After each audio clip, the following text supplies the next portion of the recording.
Welcome to While We Were Distracted, the podcast where we explore topics that often get overshadowed in the rush of daily life. All right. So, you want to understand how power really works in America? I think we all do. Well, get ready, because we're going deep. Deep into the world of C. Wright Mills. Oh, this will be good. Back in 1956, he wrote this book called The Power Elite. And let me tell you, Yeah, it'll change the way you look at, well, pretty much everything. a bold statement. It is. But Mills, he was onto something. See, for this deep dive, we're working with this conversation between two historians talking about Mills's book. It's on YouTube, and they really break it down, like how I see. this book was written when America was booming, right after World War II. But Mills, he was already warning about power. You know how it gets concentrated Oh, yeah. into the hands of just a few. Right. And that's exactly what's so fascinating about Mills. He saw this consolidation of power, like right in the middle of all that post-war prosperity. It's like he could see right through it. He called this group, the power elite. Catchy name. And he argues that this elite, they come from three main places: corporate America, the military, and the government. Yeah, sounds a little familiar, doesn't it? A little too familiar, maybe. But what's important to remember here is Mills wasn't talking about some shadowy cabal plotting in some, like, smoke-filled room. No, not at all. What he was highlighting was how American society itself is actually structured in a way that pushes power upward. It's like the whole system is rigged. In a way, yeah. Okay. It's designed to make the interests of this elite group the driving force behind national policy. And one of the historians in the video, they use this term that it really stuck with me: privately incorporated permanent war economy. They call it PIPWE for short. PIPW. Yeah. Think about that. A system where war isn't a last resort, but a constant, almost like it's built into the system, designed to benefit, well, you know who. And that's a chilling thought when you start to think about the real-world consequences. Like, for example, think about all those massive defense contracts awarded to corporations during the Iraq War. Oh, I mean, that's a prime example of how conflict can be incredibly profitable for some. profiteering off of war. It's It's unsettling. And Mills, he also takes aim at the media and the education system, arguing they failed to challenge this power structure. he doesn't pull any punches. No, he doesn't. He even goes as far as to call them servants of the oligarchy. Wow. Strong words. They are. And it raises a crucial question.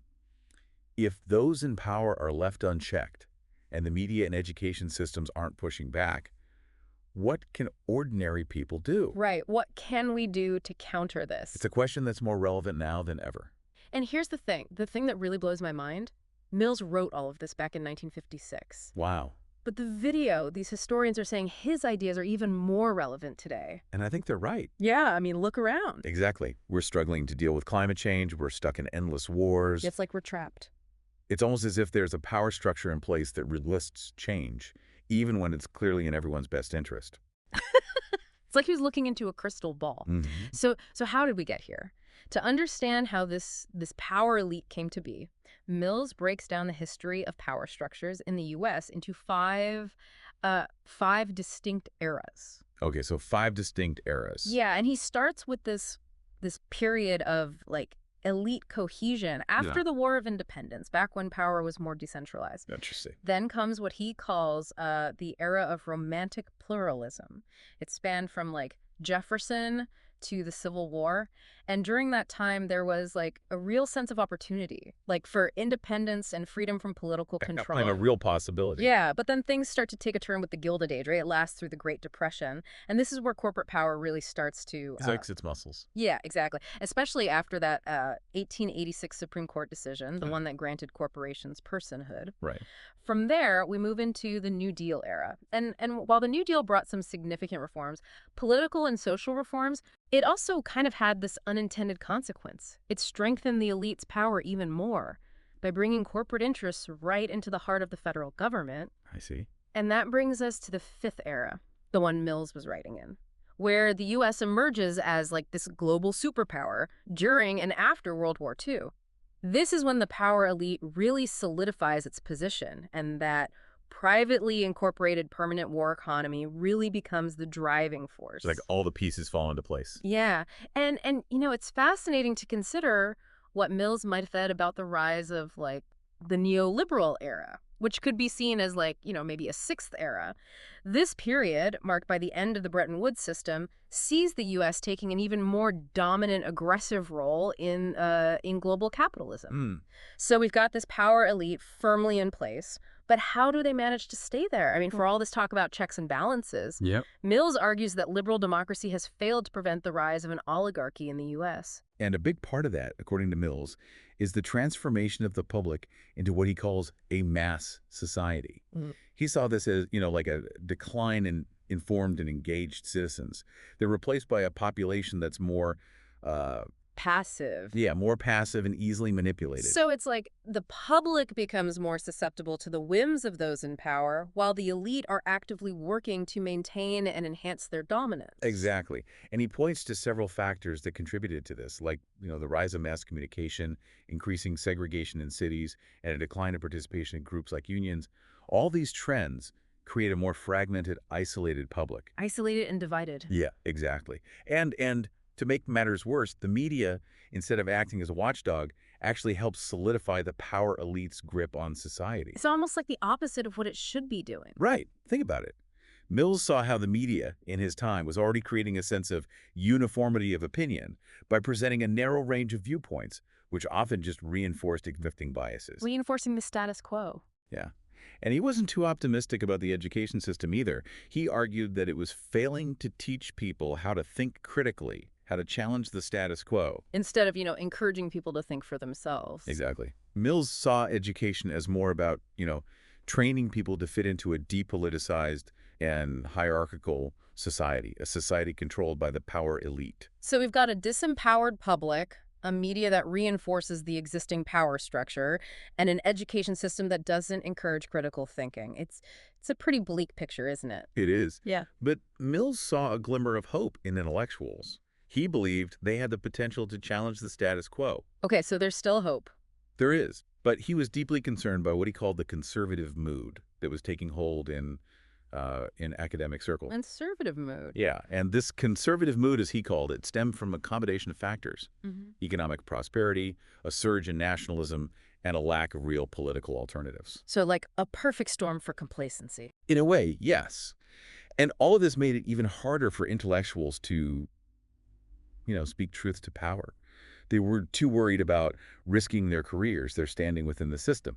This is what led to what Mills called a higher immorality. Higher immorality. That's a heavy term. It is. What did he mean by that exactly? Well, it goes beyond just a few bad apples. Mills argued that the institutions themselves had become corrupted, creating this system where people in positions of power were almost destined to become morally compromised. So it's not that they're inherently bad people. Right. It's more about the environment they operate in. Like the very structures encourage unethical behavior. Exactly. And he pointed out that this higher immorality wasn't about, blatant corruption or evil intentions. It was far more insidious than that. So what did this higher immorality look like in practice? Well, imagine a politician advocating for policies that benefit their corporate donors while claiming to act in the best interests of their constituents. Ah, I see. This disconnect between words and actions, that's a symptom of this higher immorality. It's a gradual erosion of ethical standards. A slow but steady decline. Yeah, and it prioritizes self-interest and maintaining the power structure above all else. And what's really troubling is that this higher immorality, it doesn't need some big justification. You mean it's not like they have this grand narrative? Exactly. No, their actions just become, Acceptable, like part of how things are done. yeah, their sense of entitlement, their beliefs that they're, inherently right, that becomes the ideology itself. It's a self-fulfilling prophecy almost. It's dangerous, that's for sure. And in the video, the historians, they talk about how Mills, he saw intellectuals, right, as like... Oh, as a potential counter to this whole thing. Exactly. He believed they had a responsibility to challenge those in power. But like we talked about earlier, he was also worried about that, what did he call it, a conservative mood? Taking hold in academia, right? Yeah. He saw so many intellectuals just, becoming too comfortable within the system. Yeah. More worried about, their careers than speaking truth to power. Exactly. Focused on getting accepted by the power elite rather than challenging them. That reminds me of another term. He used it a lot. Crackpot realism. Oh, yeah. crackpot realism. What was that all about again? Well, crackpot realism, it describes this tendency to accept even the most, absurd situations. Like the crazy stuff. Yeah, like the absurd, dangerous stuff, as if it's just, normal. So they just go along with it. Sadly, yeah, they become complicit in perpetuating the systems that Mills was critiquing. And that brings us back to The PIPWE. right, that privately incorporated permanent war economy. Those historians really emphasized how central that was to, like, his whole critique. Absolutely.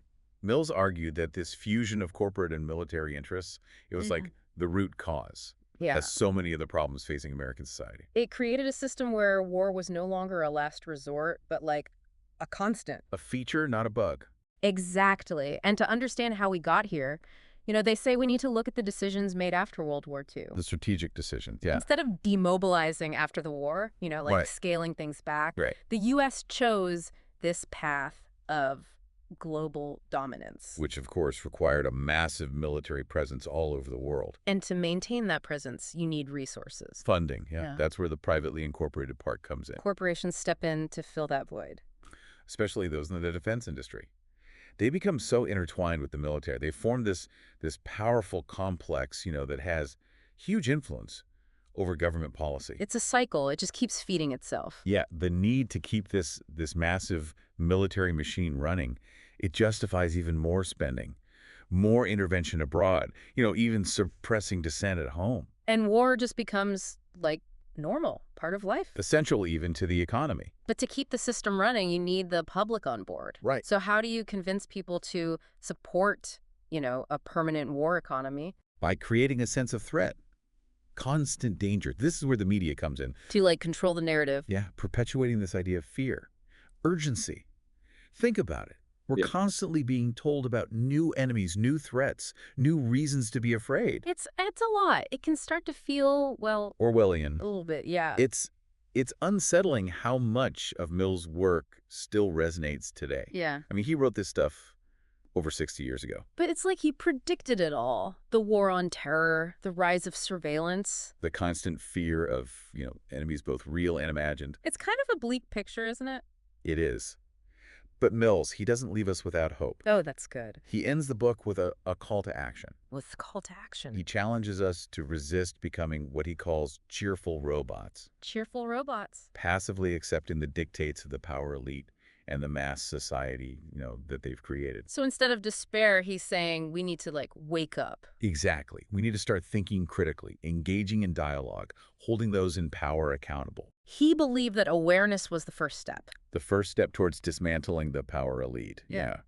And creating a more just, democratic society. He doesn't really give us easy answers, though, does he? No. He leaves us with this difficult question. If the institutions themselves are corrupting, Right. how can individuals act ethically within them? It makes you think about your own role, your own responsibility. It does. It's a tough question. But that's what makes Mills's work so powerful. He doesn't just give us the answers. He provokes us to ask the right questions. And those questions are just as relevant today as they were back then. Absolutely. One of the things that stood out to me from the video was how Mills, he outlined all these, like, interconnected forces that work to keep the power elite in power. Right. It's not just about, like, a few bad apples. No, exactly. He argued that we can't just focus on the individual bad actors. It goes deeper than that. Much deeper. We need to understand how the very fabric of society contributes to this concentration of power. The institutions, the media, even, like, our cultural attitudes. But all connected. And when you think about, like, how they maintain that power Yeah. levels, Yeah. he really focused on how they manipulate perception, Right. to get what they want. He was writing back when TV was, like, brand new. Right, the early days. But he could already see how mass media could be used to... To control the narrative. Exactly. And it's amazing how right he was about the power of media to influence public opinion. It's a little scary, even. Yeah, a little. He saw how it could be used, to create fear, to demonize certain groups, and even to manufacture consent for policies that only benefit the elite. And this goes back to what we were talking about earlier, that whole mass society concept, right? Exactly. That idea of a public that's just, increasingly passive, isolated, easily manipulated. And he argued that this mass society, it was marked by a decline in, And critical thinking. yeah, critical thinking and just like meaningful civic engagement. Think about how much time people spend today scrolling through social media, just passively consuming information. Yeah, all day long. Mills would argue that that makes us, well, more susceptible to manipulation. By those in power, yeah. Yeah. So it's not just about them controlling the institutions. Right. It's also about shaping the way we, like, actually think. The way we see the world. Exactly. And he said the education system plays a role in this, too. Uh-huh. Not necessarily by pushing any one ideology, but... But by failing to cultivate critical thinking skills. Yeah. It's like, instead of encouraging, real independence, Yeah. it's more about conformity. Mills saw the education system as more about churning out, what he called cheerful robots. Yeah. People trained for jobs, but But lacking the tools to really question anything. exactly. They lack that awareness to question the power structures, Yeah. the ones that surround them. So we've got this system that creates people who, aren't equipped to challenge those in power, even when they see injustice. It's a bleak picture. It is. But even with all that, Mills, he urges us to resist, Yeah. to not become those cheerful robots. Yeah. He calls on us to, to think critically, to actually engage. To hold those in power accountable. He believed that awareness, that was like the first step towards real change. Yeah, we have to understand how these systems work. And then resist the forces that try to, maintain the status quo. And that resistance, it can take many forms. It's not just about protests or activism. Right, there are other ways. It can be about individual acts of defiance, speaking truth to power, even when it's hard, refusing to be complicit, in that higher immorality that Mills described. Yeah, like making a conscious choice every single day. Exactly.